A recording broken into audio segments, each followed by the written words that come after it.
Enlisted is the newest title from Cuisine Royale developer Gaijin Software. It takes the novel approach of having small player counts but putting each player into a squad with AI counterparts.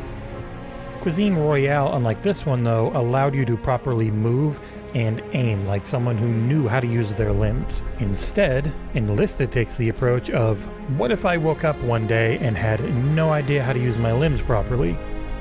The graphics are okay, the music's fine, and the guns can be genuinely fun to shoot.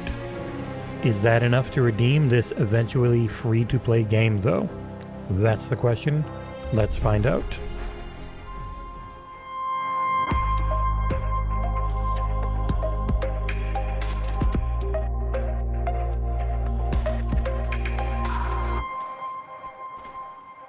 Truly cannot say enough bad things about the soldier movement in this game. Put aside the issues that come with a microtransaction-heavy free-to-play title, there can be sporadic moments of fun. We were provided with a code that gave me a bevy of fully level soldiers during the game's beta period. The full release saw a wipe that took them away, and I've yet to get them back.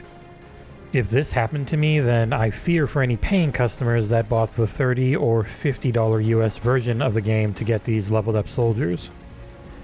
On the other hand, shooting the guns feels good at times, and then randomly, while holding a direction after that shooting, you quickly and uncontrollably spin 45 degrees in that direction.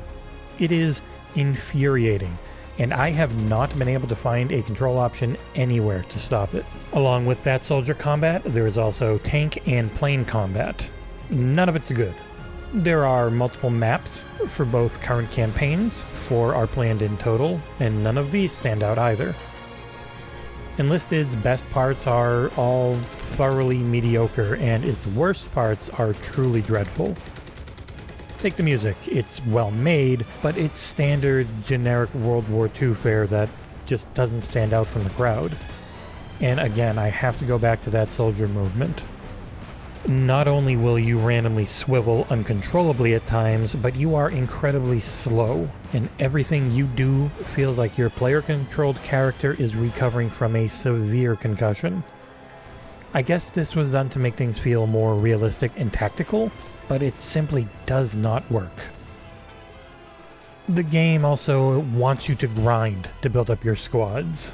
There are multiple sides in each of the campaigns, and you must build up your team for each of them. How can you do this more quickly? Well, with money, of course. Even then, though, you need to grind away to reach the proper level to be able to spend your money on things. The game is decently generous at times with unlocks, but then you realize a gun unlock is only used for one person on one squad, and you see how outfitting over 100 soldiers per side will take an incredibly long time. It's an odd mix of grinding and pay to win in a way that ruins the game for me outside of the player movement, and it is disappointing to see. Also, as of the time of launch, the game has started crashing for me non-stop. I didn't have this issue in the beta, and I'm hoping it's only due to the fact that I'm trying to record while playing to get footage for this review. I simply can't, so a majority of the footage for this review comes from the beta period, though honestly it's not a big issue because the game really didn't change that much. In conclusion, I had hoped that that time in-game preview would lead to Gaijin fixing the movement and aiming systems.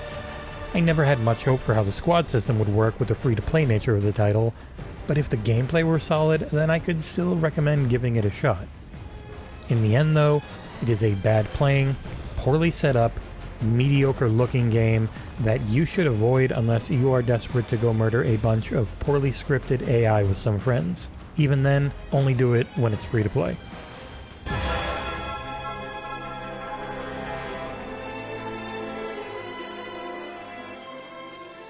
Thanks for watching, guys. Please like, comment, and subscribe, and if you do subscribe, please tick that little bell. And we'll see you here next time on XboxEra.